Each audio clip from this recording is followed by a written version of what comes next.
Eu sou patriota, vou defender até o fim da minha vida esse país. Senador, só que a gente não pode estar vendo um canhão apontado para o seu peito e você correr para cima do canhão de peito aberto. Isso é burrice.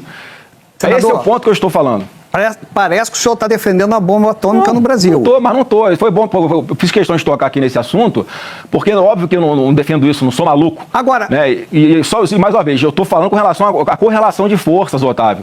A gente não pode achar que a gente vai invadir, eu e você, de estilingue, o complexo alemão no Rio de Janeiro. Por que que o seu pai... Por que o seu pai, na eleição lá do Biden, ele falou quando acaba a saliva, tem a pólvora? Foi quase uma declaração de guerra. O que mudou no poderio? Ele não tinha medo? Não existia esse temor? Aliás, falar em declaração dos seus pais, senador, os senhores acusam Lula de anti-americanismo, a esquerda de anti-americanismo. Eu vou ler algumas declarações do seu pai enquanto deputado. Ele dizia o seguinte, ele foi numa viagem à Amazônia e disse assim...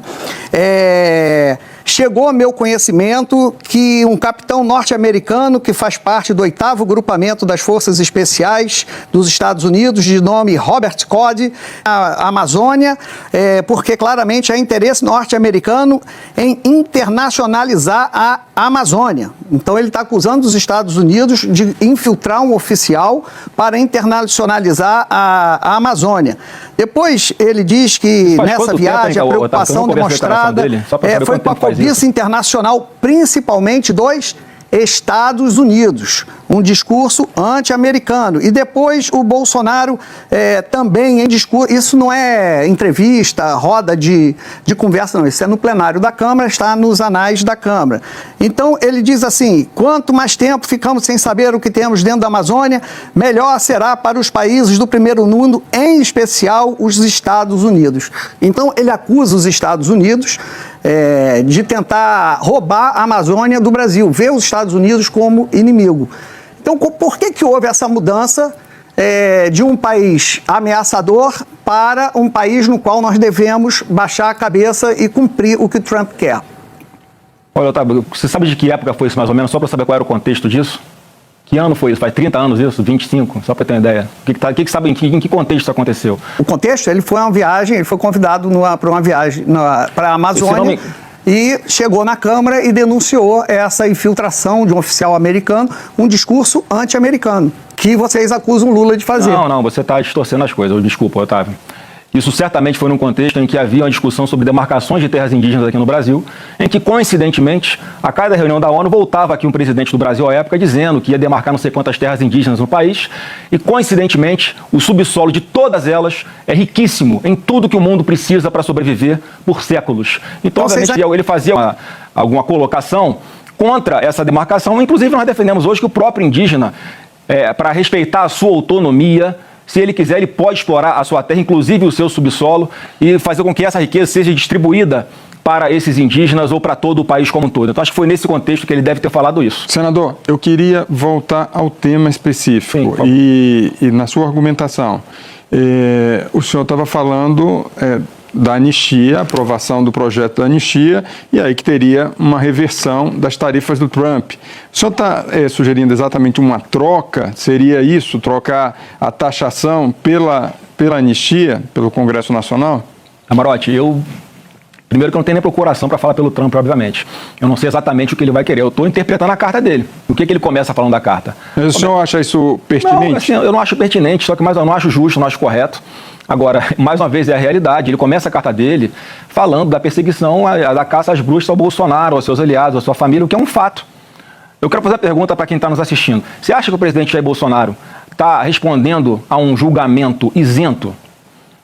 Sendo julgado por Alexandre de Moraes depois de tudo que ele fez, sendo julgado por Flávio Dino, que é a pessoa que já declaradamente inimiga de Bolsonaro, falou que o Bolsonaro é o demônio em pessoa, ou pelo próprio Zanin, que ontem estava defendendo o seu cliente Lula, exatamente do que ele dizia que eram perseguições contra o seu cliente. Inclusive aqui em 2018, 16 ou 17, Camarote, ele fala que está buscando mecanismos internacionais porque não há mais remédio que seja suficiente aqui para acessar o ataque aos direitos humanos do seu cliente. Quer dizer, alguém que pensava assim está sentado na cadeira do Supremo Tribunal Federal hoje e está julgando o Bolsonaro, condenando mesmo com todas as atrocidades que ele sabe que existem no processo.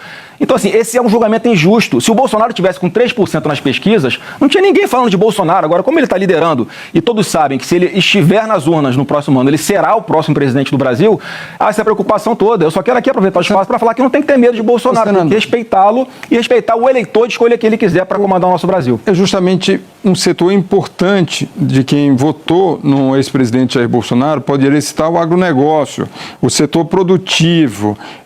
Esses setores estão sendo atingidos com essa taxação brutal, desproporcional e tem, como o senhor mesmo admite, um viés político, não tem uma lógica econômica por trás dessa taxação. Como é que o senhor responde para esses segmentos que apoiaram maciçamente a eleição em 2018 do ex-presidente Jair Bolsonaro e a tentativa de reeleição em 2022? Eu respondo, Camarote, que obviamente que eu acho que é injusto. É injusto. Agora, mais uma vez, a gente tem que resolver. E quanto antes nós resolvermos, melhor. Por isso nós temos até o dia 1º de agosto para aprovar, para começar alguma coisa, para começar a sinalizar de que o Brasil está disposto a voltar à normalidade. Porque eu me coloco muito, Camarote, no lugar das pessoas. Eu fico imaginando o que está passando na cabeça do Trump nessa hora. Ele deve olhar para a América Latina e ver o que está acontecendo na Venezuela. Deve pensar assim, vou esperar chegar nesse ponto para depois impor sanções às empresas brasileiras ou tentar fazer alguma coisa para que a democracia ali prevaleça, porque ali, né, vai ser mais um bunker do meu concorrente mundial, que é a China. É isso que passa na cabeça dele. Então, se nós estamos aqui nesse momento discutindo como é que sai dessa enrascada, eu estou falando qual é o caminho. A gente sai dessa enrascada voltando o Brasil à normalidade, para começar.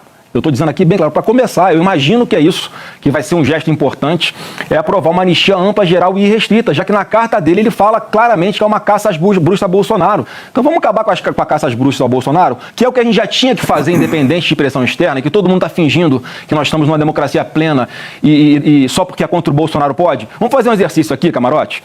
Pega esse processo do Bolsonaro e bota na capa Michel Temer. Já está todo mundo reagindo assim? Pega esse processo do Bolsonaro e bota na capa Luiz Inácio Lula da Silva. Senador, o argumento que vocês usam agora era o mesmo que foi usado lá atrás. Inclusive, o pai do senhor usa a expressão lawfare, que foi criada pelo advogado do presidente Lula à época que ele respondia. O senhor coloca acusações muito graves contra o STF, fala do julgamento pelo qual o pai do senhor está passando, é um julgamento coletivo, não é só feito pelo ministro Alexandre de Moraes, está na primeira turma, tem outros 4 ministros analisando a questão e mais. Ainda eu não consegui entender a argumentação do senhor de que, no limite, ela aceita em troca do benefício pelo Poder Judiciário, ainda mais pedindo para o Executivo fazer uma interferência indevida no Poder Judiciário. Ô, Júlia, a PGR acabou de arquivar. A democracia brasileira, só para finalizar, senador, eu passo a bola para o senhor.